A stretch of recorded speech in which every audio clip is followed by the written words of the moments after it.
My name is Annie. Welcome to my channel, Eat, Drink, and Be Reading. And today I'm going to talk about all the books I read in July.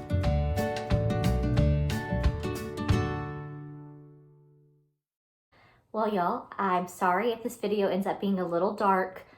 Thanks to COVID and the North Carolina heat of August, my husband is in this room basically all day long doing work. So I'm rolling with it. Videotaping like it's the 90s, recording in at night. So I had a great reading month in July, y'all. I read 8 books, which for me is several more than usual. And I was staying with my in-laws.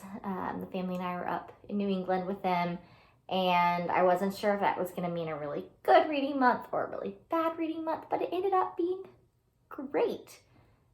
And I can't wait to talk about the books with you. So let's dive right in.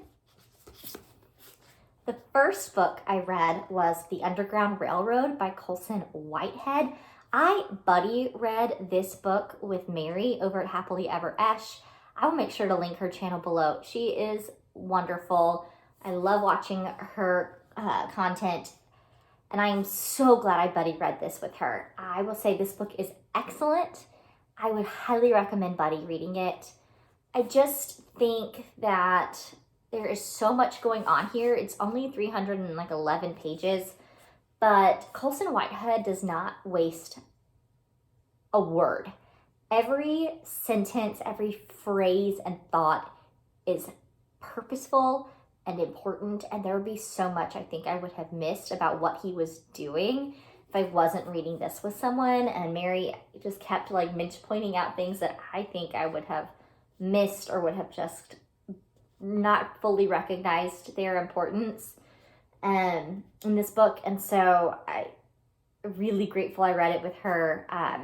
This is a story of Cora. She is a slave on a plantation in Georgia and decides to escape, and she uses the Underground Railroad, which in this story is a real live railroad that goes underground, and it takes her from Georgia to South Carolina, North Carolina, etc. And each state kind of represents something very different that happens either during the time of slavery, but some of them really almost tell the story of Reconstruction or Jim Crow, but as if it was happening during the time of slavery. It is a hard read, not because it's a very compelling story. Let me say that, because no word is wasted, you could fly through this because the story is so compelling. His writing is so excellent, and it draws you in, and you really want to turn the page and see what happens next. But the content is so hard because he doesn't shy away from any of the difficulties. There's nothing to hide behind here. It is hard-hitting and necessary.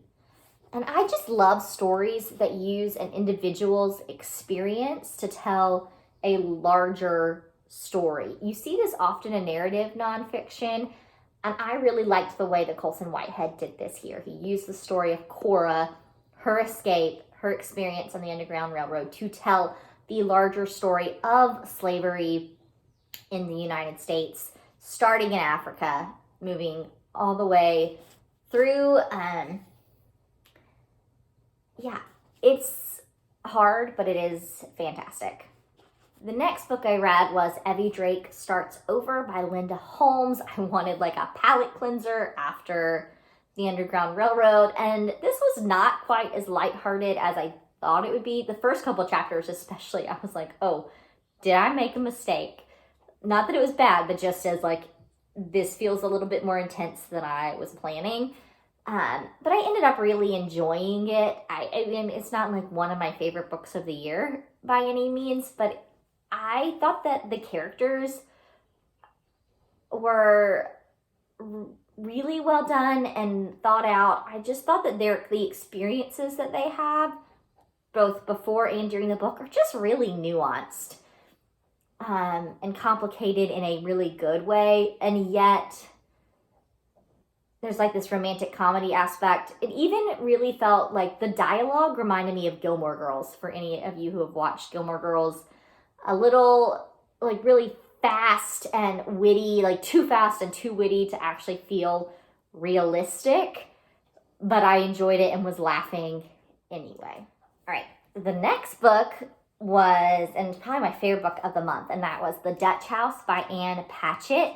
I loved this book. I read it both on my ebook, like as an ebook and as an audiobook. Tom Hanks narrates the audiobook, and let me tell you, he can read me to sleep every night. Like, I want to listen to anything that he narrates because it was just fabulous. He was so good. I was wondering if like hearing the familiar voice would take away from the story, but it did not. He was the perfect narrator, and I adored it.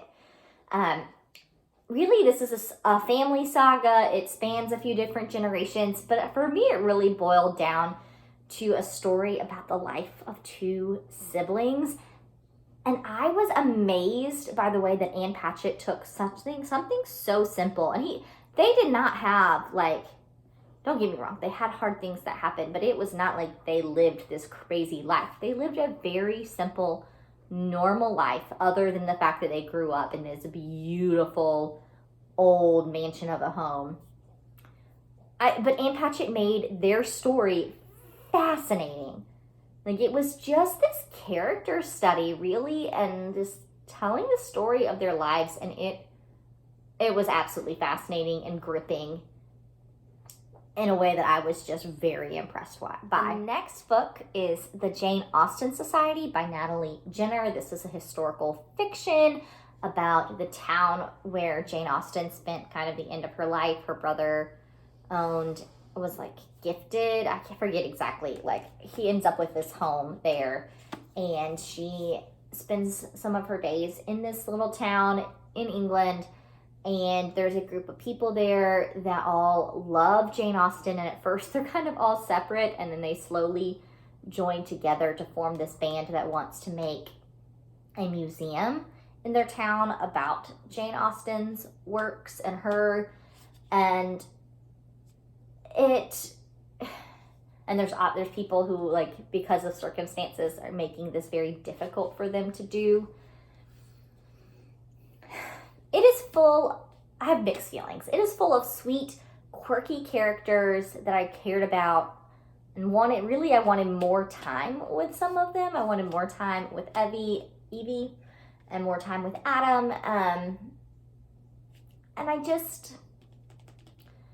I liked it a lot. Like, let me say that. Like, it was enjoyable. It was compelling. I kept wanting to read and find out what happened. The ending felt a little anticlimactic for me. Like, I was kind of expecting there to be a bigger battle for this property that they were trying to save and keep as something to remember Jane Austen by. I thought there was going to end up being a bigger battle than there was. It just kind of felt like this. Like, there wasn't a whole lot of, like, nothing felt very high stakes in a way that I was kind of expecting. I mean, and it is this beautiful testament to the power of literature and Jane Austen to heal and to humor and to bring people together, which I loved. I thought this was going to be my favorite books of the year, and I liked it. I didn't love it. And so in that way, it was disappointing, but that was unfair, like unfair expectations on my part. But I still really enjoyed it. The next book I read was Still Life, the first book in the Armand Gamache mystery series by Louise Penny. I adored this book. I thought I was going to like it, but I wasn't positive, and I actually hear that the books get better as they go on, at least for a while, and I am really excited to read more. Like, because I enjoyed this one, I think I'm going to enjoy the next few even more. And that's really fun to, like, kind of know that something, like, that I'm just going to dive into a world and love it. And honestly, I was really impressed with Louise Penny that she manages to write this mystery story that is actually more about the characters and the setting than it was the plot. Like, I left the story really, like, just loving the people and the place, Three Pines. more than I was kept reading because I really enjoyed them, even more than I need to find out who the murderer is. And I just think that takes some pretty, it's very unique, I think, unique writing. And it's why I think she can write such a large series. I think she's on book 14 or something. So I liked it. I was more impressed by it, I think, than I was expecting.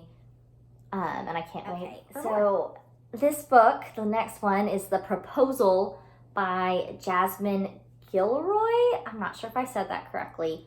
I thought I was going to love this book. I was excited about it. I had heard great things, and I wanted to love it because, in general, I want to read books by people of color, and with this particular time, I really want to read books by Black authors. And my tendency, I think, with that is to go into learn in a more obvious way, read nonfiction books. But I said, no, I also need to read, let's read fun books by Black authors. And this was a romance by a Black female author, and that I had heard great things about. So I was pumped for it. And guys, it was probably my least favorite book of the month. It's one of my least favorite books of the year. And maybe this isn't where I should have gone, because I think I'm learning I don't necessarily love romances. I think occasionally I can. And I think, unfortunately, this book did 3 things that just are not my preferences. They're not necessarily bad. They're just not my preferences. Anne Bogle of Modern Mrs. Darcy uses the phrases open door and closed door when she's talking about how graphic, sexually graphic, a romance is. And I tend to prefer closed doors. I do not need any of the details. You can go inside and close the door and I'm good. And I had heard that this book was more like the door was ajar. And I thought that meant one scene that I could just kind of quickly skim through. And it ended up being several more scenes than I was expecting. So that's just a preference thing. I didn't love that. I prefer a slow burn. If I'm reading a story or watching something on television, I would rather characters take a very long time to get together and then stay together than I would get together quickly, have something dramatic happen, they break up, and then have to get together again. And this is, it's not really spoilery. Things start happening pretty quickly. This is definitely more of the second, which again isn't bad. Some people probably like that. It's just I prefer the slow burn. And then lastly, she did a lot of telling and not just showing. She does a really amazing job of talking about experiences of Black people, and she does a great job of talking about just how women are easily demeaned, or often, maybe better word than easily, often demeaned, particularly in their relationships, how relationships with men can often, and the way men treat them can really affect the way they view themselves. And I love that she tackled those things, but it was less just letting the story show it, and every chance she got, she was putting those exact things into words through conversations that were had or articles that were written. And it was just a little more telling and not quite enough showing for my taste. But I still think I'm grateful, especially with the popularity of this book, that these things are discussed. Just probably not the way I would prefer to read them. Okay, so the next book is Joe and Laurie by Margaret Stohl and Melissa de la Cruz. I listened to this book on audiobook while swimming at my in-laws in their lake. This is a romantic retelling. I don't know if it's romantic. That's not the word. It is, but it's a retelling. I think I'm still stuck on the proposal. A retelling of Little Women. Little Women is broken up into 2 parts. Louise May Alcott published the first, and then she came back and published the second one a year later. And this takes place after the first part of the book. It's basically just edited and published fan fiction. But honestly, haven't we all read a book and wondered, what if what if instead of getting together with this guy, she got together with that guy? Or what if she took that job? Or what if da-da-da-da? And this gave me an opportunity to read that. The question, one of the questions I had, one of the things I would have loved to see in Little Women, it gave me a chance to actually read it. So while it's not like this amazing work of literature, it was a lot of fun. And I don't think there's anything wrong with that. And last but not least is How Does Sanctification Work by David Powlison. This is a Christian nonfiction, and I thought it was excellent. It's very short, very practical. It just was this beautiful reminder for me that the Christian walking with Jesus, is so personal and individual. It really is a relationship, not like a certain list of things that you do, and that there's not one size fits all for learning to be more like Jesus. Like the things that we struggle with, like what works and helps me doesn't necessarily help someone else. And because God is present and he meets us exactly where we are. And that's what this book is about. And I really, really enjoyed it. And I just thought the way he described the work of Jesus on the cross and the way he described walking with Jesus was really, really beautiful.